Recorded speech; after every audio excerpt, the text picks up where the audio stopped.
All right, guys. So the second part of this lecture is about equivalent resistor and resistance in series. So I'm just going to put the title over here. So we're talking about resistance in series. Okay, so this is what I want you to think about.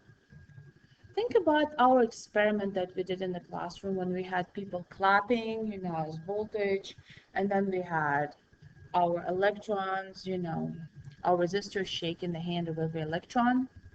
What would be the circuit diagram for something like this? Well, we would have a battery, of course. Let me go ahead and draw that.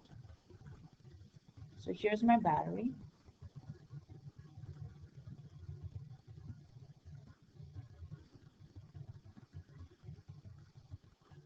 Okay, and then we would have a resistor.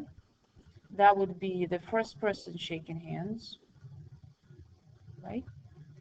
And then would go some more, and we would have another resistor. That would be the second person shaking hands. And then we would move some more, right? We would go down. And then we would have a third resistor.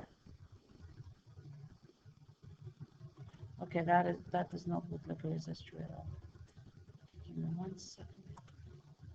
Okay, and then we have a third resistor.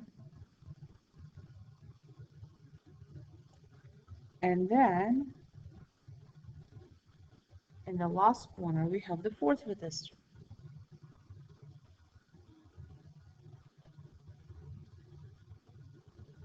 Okay, it's really hard for me to draw on a smartphone, please.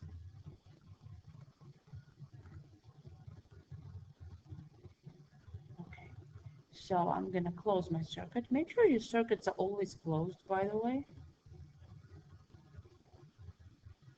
Okay, so this looks a little wobbly, but it'll have to do.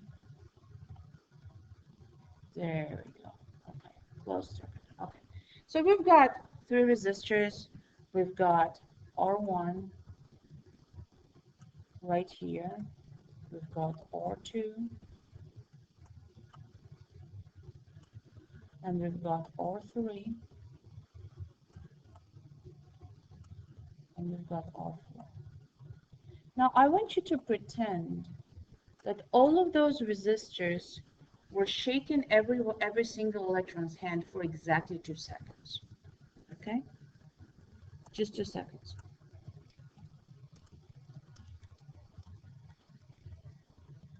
And let's put resistors in quotes, okay? We're shaking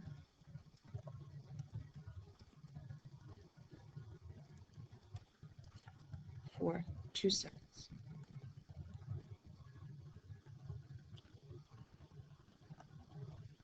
Well, it seems to me like there is another way to get exactly the same effect, wouldn't it? What if instead of 4 resistors, I would just have 1? But instead of shaking everyone's hand for 2 seconds, that guy would just stand there and shake everyone's hand for 8 seconds. Okay. As long as the voltage is the same and the electrons are trying to move at the same speed, there is exactly the same amount of push, I would actually achieve exactly the same result. And what I would get is something called an equivalent circuit. And I'm going to go ahead and draw it. Okay, so here's my battery once again.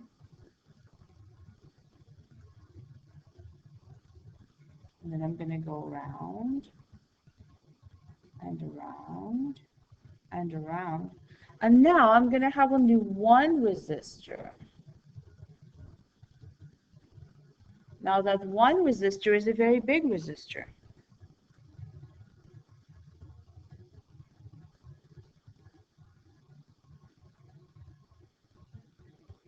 Because it's going to shake everyone's hand for exactly 8 seconds.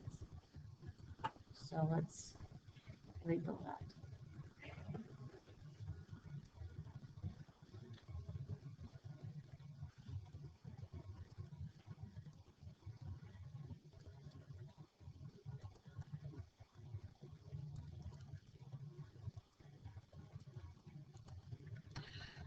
And you will find that the current is going is going to go in this particular case at exactly the same speed, literally. Okay, so that is a very interesting result. This resistor, this kind of circuit is called equivalent circuit, and it's called equivalent because you still have the same voltage, you have the same current, and you actually end up having exactly the same resistance. That one resistor resists just as much as those four do. So we can call this equivalent circuit.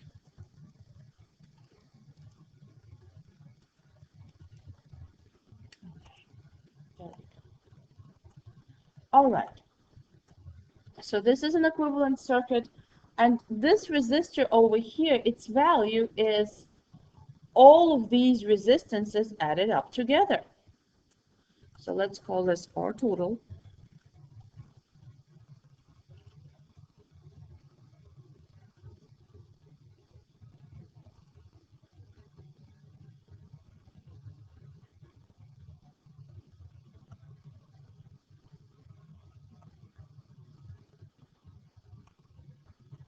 And I'm putting T on the bottom for total.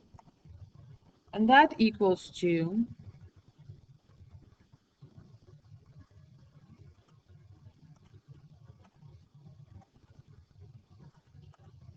all of those resistors on the top. It's going to be R1 plus R2 plus R3 plus R4.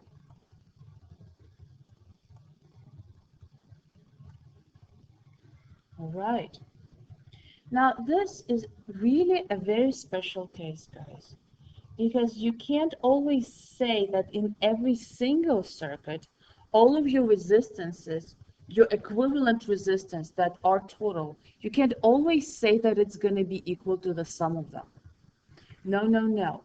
You can have some extremely weird circuits. For example, let's look at this one. I'm going to go ahead and draw it. So,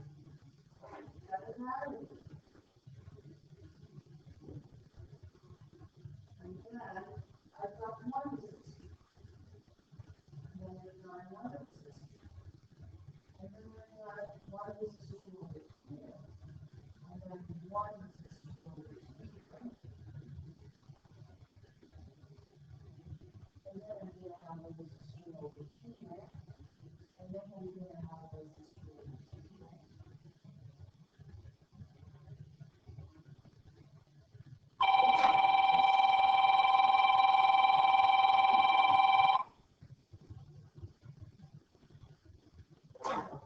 In this particular circuit, it is absolutely not true that your R total is going to be the sum of all of these resistances. Because you know, your electrons are actually going to split up. Some electrons will go this way, some electrons will go this way. Over here, they will split up some more. Some will go here, and some will go over here. So this is a very, very special case. And it only happens when they are following one after another, like little beads on the string.